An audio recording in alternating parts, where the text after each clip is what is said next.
Welcome to Nayfee Paints. In this video, I'll be showing you how I painted up the Nurgle Terminator Lord of Contagion. Let's crack in.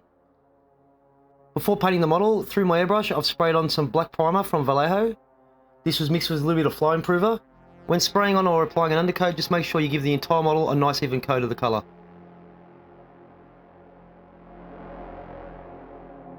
This first colour here is Titanium White from Liquitex, is one of their inks.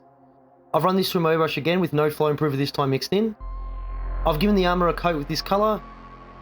For the deep recesses, I haven't tried to spray the ink into those.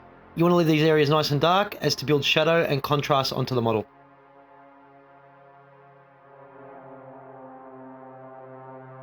Once the white ink had fully dried, I've then applied some yellow orange Azo, also from Liquitex.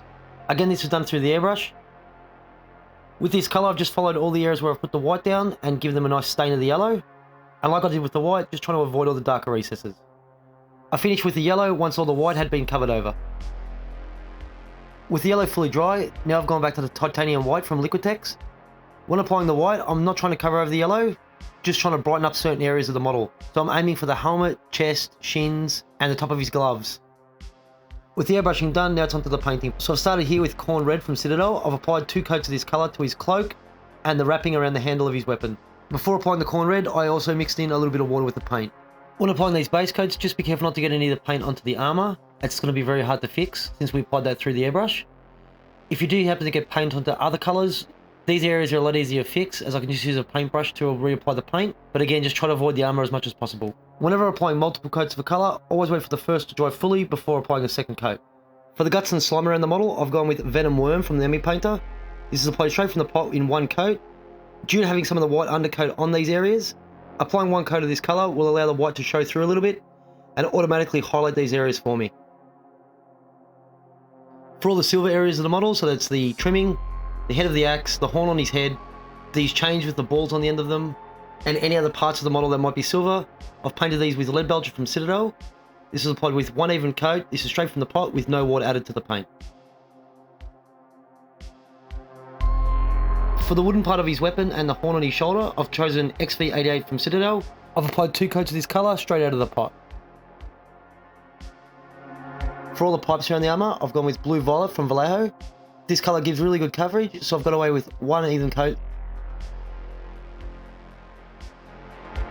For any skulls or bone around the model, I've decided to go with Rakarth Flesh from Citadel. I've applied this with 2 thin coats with a little water mixed into the paint. For the little Nurglings that are happily getting squashed into the floor, I'll give them a base coat of Goblin Green from the Emmy Painter. This is applied with 2 thin coats with a little water mixed into the paint.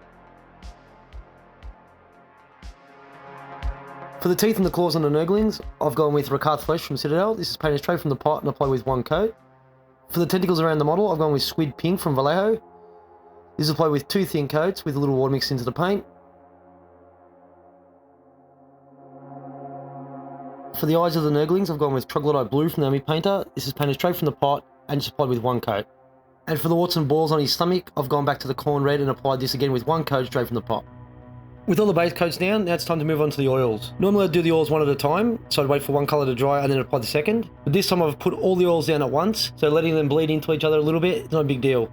I'm going to remove most of the oils off the model anyway, and also being a Nurgle model, the messier the better. Also of each of the oil colours, I've just added a couple of drops of Winsor & Newton White Spirit.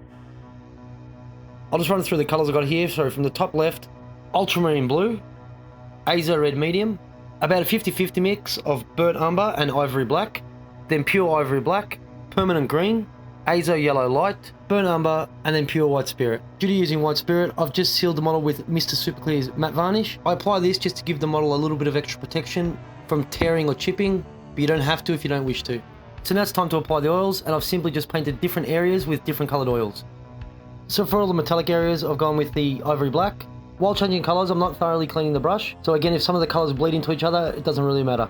I've applied the Azo Yellow to all the yellow areas of the armour.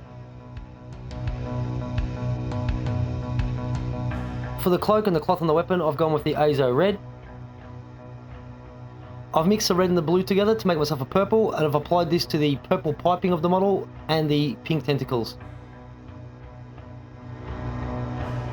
I've applied Permanent Green to the green areas of the model, so this goes on the intestines and the Nurglings on the base.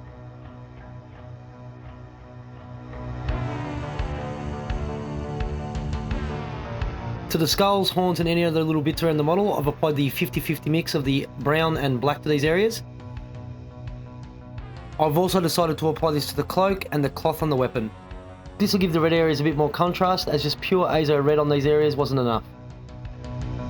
With all the oil paints applied, I've just used a Q-tip dipped in some white spirit and just begun removing all the paint around the model. While removing the paint with the Q-tip, always be wary that you can tear the paint, so just go nice and gently and take your time doing this. Once all the oil paint's removed, this will give the model a nice stain.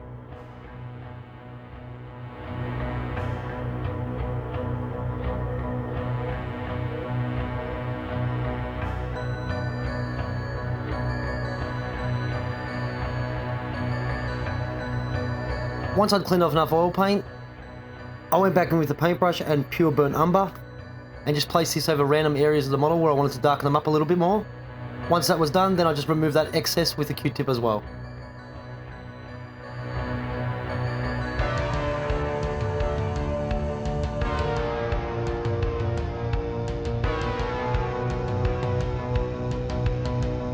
Since I'm using oils, I thought I'd try something different. Instead of using a paintbrush to blend the cloak, I went with a Q-tip. Since the black and brown paints are still active on the cloak, I first started with some quinacridone rose, and with the Q-tip just slowly blended those colours together. I kept just adding a little bit more quinacridone rose, and slowly blending it out from a dark colour up to a lighter red. To brighten the cloak further, I added some Azo Red Medium, and blended the cloak up to pure Azo Red Medium. This is the first time I've tried something like this. It was a lot easier than using a paintbrush, I found. I'm pretty crap at painting cloaks, so I'm really pleased with the results. This won't work with acrylics, but with the oils it was perfect.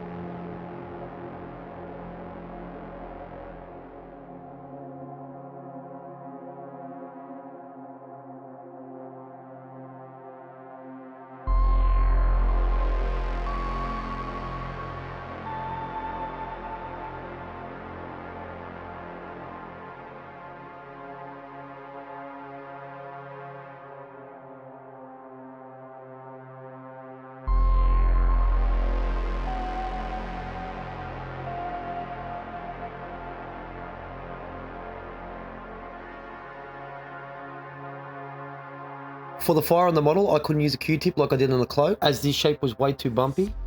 So I went back to a paintbrush for this one.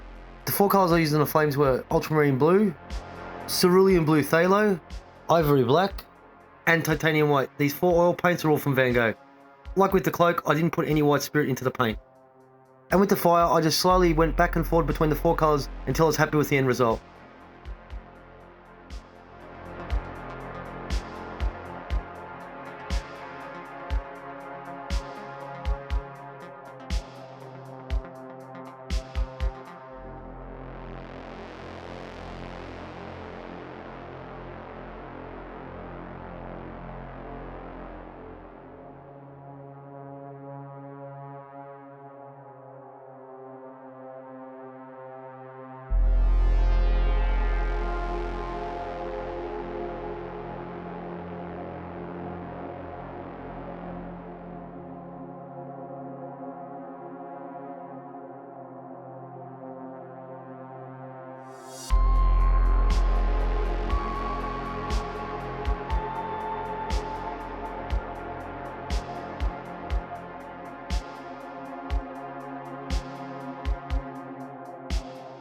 And the final paint to add to the model was Nihilakh Oxide from Citadel. This was painted onto all the metal areas of the model.